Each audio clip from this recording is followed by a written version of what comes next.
ready to make this video? No. And I am not ready to react to this. Oh boy, here we go. You cannot be on a diet program and be body positive at the same time.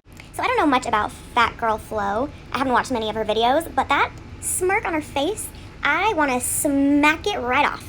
It makes me feel like I'm watching an introduction video to a bank I just signed up to.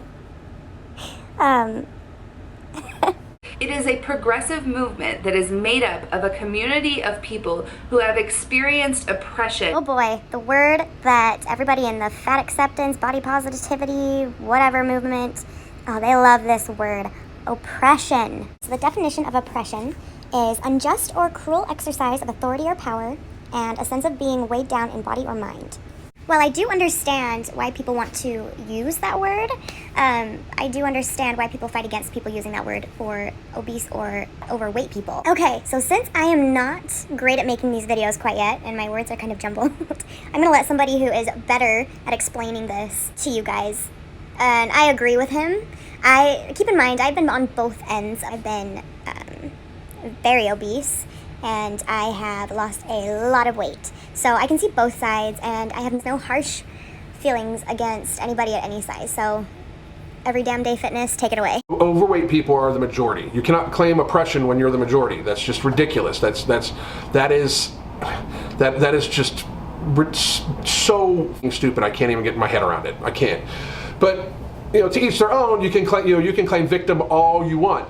My point by this whole thing is that everybody involved in this situation needs to grasp the fact that people should work out to get healthy and get to healthy weights. So that brings us to this gem of a human. This is Learning to Be Fearless, aka Alexandra Thomas. She is apparently a body positive, fat acceptance influencer, and she is, oh, let me tell you, she's full of shit. So she praises body positivity, and she claims to be so confident and so in love with herself. Yet she is constantly triggered by doctors telling her she needs to lose weight for her health and for people mentioning her weight in public situations. So here are some of her most noteworthy examples of those. I'm convinced that she's addicted to the drama of YouTube. But who am I kidding, aren't we all? So I just this morning went to a dermatologist appointment. A dermatologist, they're doctors for your skin. We had a great appointment. I really liked her. She was a new dermatologist. She was telling me, she was asking me if I could go talk to your primary care doctor about this, and she'll also be able to help you with your weight. Why did you have to just say that? Like, so unnecessary. No. I don't care if it's a dermatologist. It's a doctor for your skin. And do you realize how much nutrition affects the condition of your skin? You should know this. You got a certificate from cosmetology school. They go over all of that. How are you complaining about a dermatologist making a comment about your diet affecting your skin? Instead of changing your diet and seeing how that works, you go to the last case scenario of getting on Accutane. That messes with your body so badly. You have to have so many blood tests throughout that entire process. It has so many incredibly negative side effects. Why not just changing your diet? You have claimed to have changed your diet before. I don't believe it for a second. This is the same woman who went and had the fat sucked out of her chin when she was still, a good 50, 60 pounds overweight, at least. And then she's gained it all back. She just wants the easy fix to everything. Hence why she wants to lean on body positivity so she doesn't have to put in any hard work. I'm aware it's something I work on, and I don't need you to say it. And I just feel like someone out there has to relate, where it's just like you feel like it's always the top of conversation. So you mean like a community of primarily obese and overweight women who are there to support one another? At this point, it's very apparent that she is looking for views on YouTube. She knows she's a part of this community where a lot of people can relate to the story she is telling. She is not the only one on this platform who has shared a story like this. Come on. I'm shocked and awed and really relieved that my new primary care doctor didn't give me shit about my weight. And the fact that you think that is a good thing is so sad.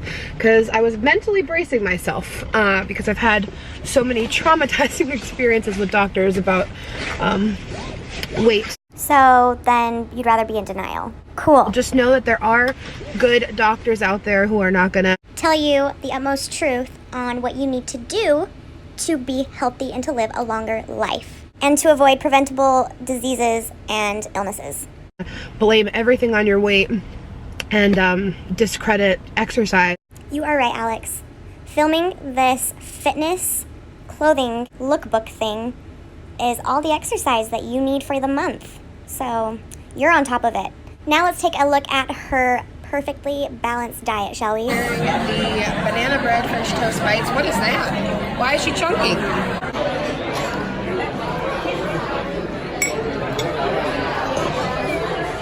Ooh! That's crazy. We're sharing this. So good. This is the skillet, homewrecker skillet. Homewrecker? Morning wrecker? Homewrecker doesn't feel right. Morning wrecker. You got it as well with an over easy egg. I got it scrambled. And we have French toast and cinnamon roll French toast. It looks so good. Guys, we're about to try our first. Oh, okay. I'll try my first ever deep dish pizza. Baby girl. Ooh, those come out fast, huh? Why, this watch is full of wheels. Butter, of course, it needs some butter. Butter! Butter! Oh, thank you, butter. Yes, that's fine. I do. I should have warned you. I'm so sorry. Not enough cheese. Never enough cheese. I really don't want it to seem like I'm just trying to nitpick at what she's eating and what she's saying. Just what she does and says is so inconsistent. This is the only thing that is consistent in her lifestyle, is going out and eating copious amounts of food, just bad food all the time. And then she sits and photoshops all of her pictures on Instagram and gets mad if anybody points out the photoshopping. I just don't understand how she thinks she is putting out a positive influence for young women and men doing all of these ridiculous things. And like I was saying, instead of looking at her diet and seeing all this grease that she's eating and changing it, she just wants to go the easy route. Actually, no, Accutane was not the easier route. It has a slew of just terrible, dangerous side effects. Why would you put your body through that? Instead of changing your diet, taking dairy out of your diet, which I guarantee you, if she took dairy out of her diet, that would have helped immensely with her skin. I myself am vegan. I cannot tell you how much it changed my skin. And it just blows me away that she thinks that she had exercised every single option before she went to Accutane. And this is how she is with every fucking thing. Either go through all of the side effects Accutane is going to give you and just change your diet and make it a much simpler process. You don't need to rely on medication and drugs for everything. That's the problem with the world we live in today. Entitled millennials, am I right? Or am I right? I don't know. I'm very relieved. I was very, very nervous. Anyway, the experience went really well. If you have a doctor out there who has fat shamed you or weight shamed you or discredited you or not listened to you when you're trying to explain something, switch doctors. I had to do that, and it's just, you gotta do what you gotta do. There are good doctors out there. Just because a doctor is telling you to lose weight does not make them a bad doctor. Go to medical school, Alex. Come back and tell us everything that you learned. Actually, you know what? You already sound like you are very well aware of how to be a doctor and what concerns you need to have as a doctor. So why don't you become a doctor? You just neglect all of your patients, send them right into getting diabetes and heart disease, cancer, you know, being bedbound in the future. And anyways, it's time for me to go to bed. Thanks for watching part 1, whoever you are. And I guess expect a part 2 in the near future. Can't wait to rant a little bit more about everything wrong with body positivity and fat acceptance. Okay, bye.